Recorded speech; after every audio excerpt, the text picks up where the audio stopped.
Basically, in order to work with somebody that's dealing with that condition, you have to agree with them. If they say something or they see something or they're having a hallucination or something, you don't tell them that it's not there. You agree with them because it doesn't do any good. And that's really helped me understand how to relate with other people, because when you agree with somebody, then they're receptive to what you have to say, because you create a space of connection and openness and oneness. Now, the part of my name that I don't like is that Stephen was the first martyr. So he's the first Christian martyr. And I'm not so sure I like martyrdom. I'm not so sure that it's useful to martyr oneself. And maybe, we see it all over the world. He sort of started it out. It's almost like he made it okay to be a martyr. And I'm wondering if perhaps that set us off in a direction that we're still working to kind of deal with in our experience, because more and more the Christians became martyrs. But why did they become martyrs? They became martyrs because they were in the face of everybody and they were getting captured and people didn't like what it is that they were doing. But what would have happened if they would have been able to connect with people and quietly and gradually just work with the principles that they were dealing with in their life, and to show up in a way that wasn't in everybody's face, that wasn't challenging everything that was needed to be challenged, but rather was quietly bringing the truth into our experience? I think that's one of the things I like about Unity, because we're not evangelical in that sense.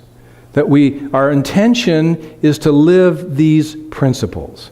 Our intention is to be the Christ in expression. Our intention is to show up with peace and love in our hearts. Our intention is to create that kind of a world where we interact with each other, where we create prosperity out of a sense of connection and oneness and understanding what it is that we are doing, that we draw good to ourselves and to others, and that we help others in a way that I sort of perceive as being gentle and warm and loving.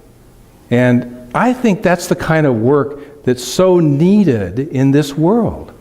That's the kind of energy that is so needed in our culture and in our society, because there's so much of this martyrdom stuff that's going around, and I'm not sure that that's helpful to us. I'm not sure that it was helpful in this situation. It's probably the one criticism I have, and people get all upset when you can't criticize people in the Bible. Well, yes, you can, because you can learn from what they did, because not everything they did is stuff that we want to do. Because what's the result? You get in somebody's face and you get stoned. Okay? The bad kind of stoned. You get, they don't like it. You get into arguments. What fun is that? So I think it's important that all of us, we all have namesakes. There's meanings to our names, It's important that we look at that, because I think there are attributes that help us, that we can look at, that help us move beyond some of the perceptions around that. I could have gone down Stephen's road in a younger period in my life, because I had that kind of contentious energy that was wanting to express itself, and I think that's probably a lot of why I was named what I was named, or maybe the name brought the energy to me. I don't know where it came from, but it was there, and over time I have been able to soften the edges of that energy. And I think that's an important part of our growth, is when we look at who we are and we're able to work with what's there, and we're able to transform that experience in our life, and we can lift the world to a new place of understanding by showing up in that way in our experience. I think Stephen blew it. He didn't take time to process what he was experiencing. He didn't take time to go into the wilderness and sit and think about what it is that he needed to do in order to show up. I don't think it was God's intention for Stephen to get stoned.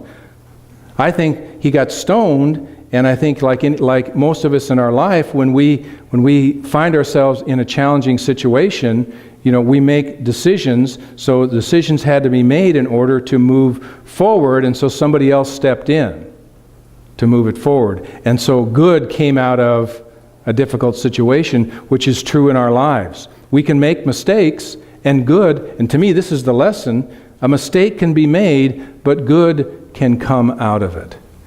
Good can emerge from it in our life if we're clear about where it is that we're going. So even though we cause these issues and challenges, we can transform them in our experience. I want to close with my poem.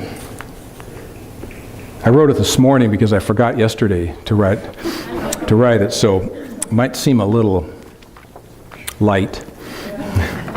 It's called Trials of a Namesake. My name is not my own. It has history and meaning and tone. It was given at my birth and contains a sense of worth. It came from the first Christian martyr who seems to have made things harder.